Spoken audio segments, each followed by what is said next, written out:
God would die, which is absurd. Therefore, there never was a time when there was no creation. If I may be allowed to use a simile, creation and creator are two lines without beginning and without end, running parallel to each other. God is the ever-active providence by whose power systems after systems are being evolved out of chaos, made to run for a time and again destroyed. This is what the Brahmin boy repeats every day. The sun and the moon the Lord created like the suns and moons of previous cycles. And this agrees with modern science. Here I stand, and if I shut my eyes and try to conceive my existence, what is the idea before me? The idea of a body. Am I then nothing but a combination of material substances? The Vedas declare, no. I am a spirit living in a body. I am not the body. The body will die, but I shall not die. Here am I in this body. It will fall, but I shall go on living. I had also a past. The soul was not created, for creation means a combination, which means a certain future dissolution. If then the soul was created, it must die. Some are born happy, enjoy perfect health with beautiful body, mental vigor, and all wants supplied. Others are born miserable. Some are without hands or feet. Others again are idiots and only drag on a wretched existence. Why, if they are all created, why does a just and merciful God create one happy and another unhappy? Why is he so partial? Nor would it matter in the least to hold that those who are miserable in this life will be happy in a future one. Why should a man be miserable even here in the reign of a just and merciful God?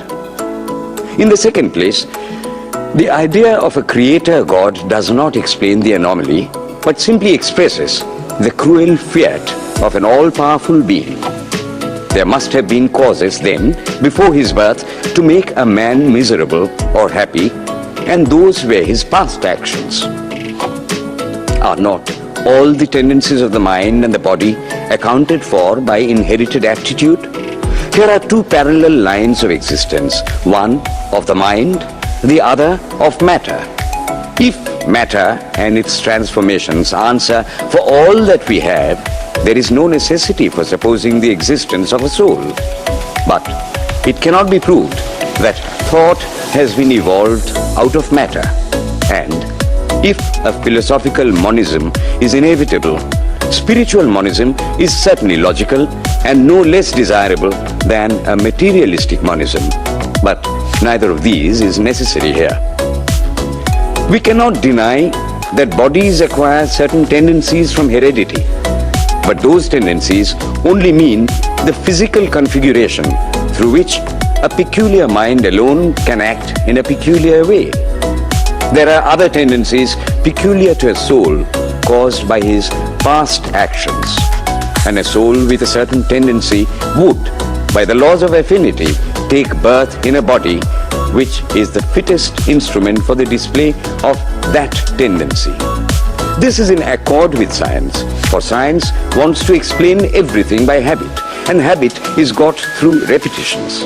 So, repetitions are necessary to explain the natural habits of a newborn soul, and since they were not obtained in this present life, they must have come down from past lives. There is another suggestion. Taking all these for granted, how is it that I do not remember anything of my past life? This can be easily explained. I am now speaking in English. It is not my mother tongue. In fact, no words of my mother tongue are now present in my consciousness. But let me try to bring them up. And they rush in. That shows that consciousness is only the surface of the mental ocean, and within its depths are stored up all our experiences. Try and struggle, they would come up, and you would be conscious even of your past life. This is direct and demonstrative evidence Verification is the perfect proof of a theory, and here is the challenge thrown to the world by the rishis. We have discovered the secret by which the very depths of the ocean of memory can be stirred up. Try it, and you would get a complete reminiscence of your past life. So then, the Hindu believes that he is a spirit. Him the sword cannot pierce, him the fire cannot burn, him the water cannot melt, him the air cannot dry. He is nowhere, but whose center is located in the body, and that death means the change of the center from body to body. Nor is the soul bound by the conditions of matter.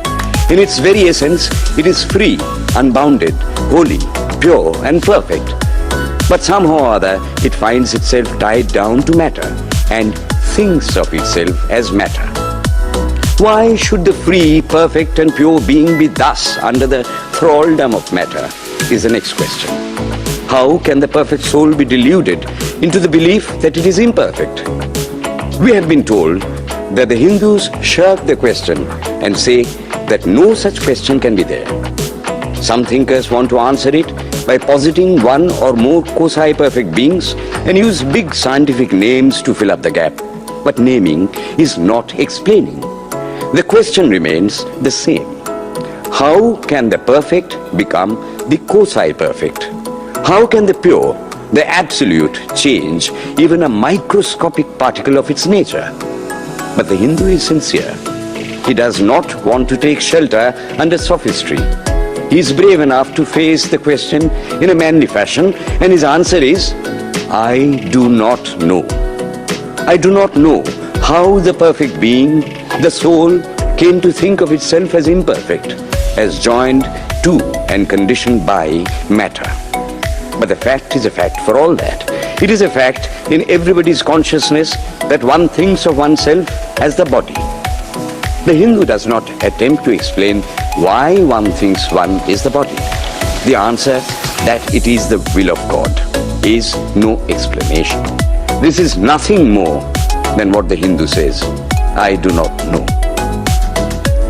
Well then, the human soul is eternal and immortal, perfect and infinite, and death means only a change of center from one body to another. The present is determined by our past actions and the future by the present. The soul will go on evolving up or reverting back from birth to birth and death to death. But here is another question. Is man a tiny boat in a tempest, raised one moment on the foamy crest of a billow and dashed down into a yawning chasm the next, rolling to and fro at the mercy of good and bad actions, a powerless, helpless wreck in an ever-raging, ever-rushing, uncompromising current of cause and effect, a little moth placed under the wheel of causation, which rolls on, crushing everything in its way, and waits not for the widow's tears or the orphan's cry? The heart sinks at the idea. Yet, this is the law of nature. Is there no hope? Is there no escape? Was the cry that went up from the bottom of the heart of despair. It reached the throne of mercy, and words of hope and consolation came down and inspired a Vedic sage, and he stood up before the world and in trumpet voice proclaimed the glad tidings. Hear ye, children of immortal bliss, even ye that reside in higher spheres. I have found the Ancient One who is beyond all darkness, all delusion. Knowing Him alone, you shall be saved from death over again. Children of immortal bliss. What a sweet, what a hopeful name. Allow me to call you, brethren, by that sweet name, heirs of immortal bliss. Yea, the Hindu refuses to call you sinners. We are the children of God, the sharers of immortal bliss, holy and perfect beings.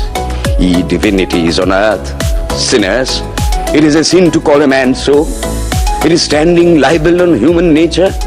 Come up, O lions, and shake off the delusion that you are sheep. You are souls immortal, spirits free, blessed and eternal. Ye are not matter, ye are not bodies. Matter is your servant, not you the servant of matter.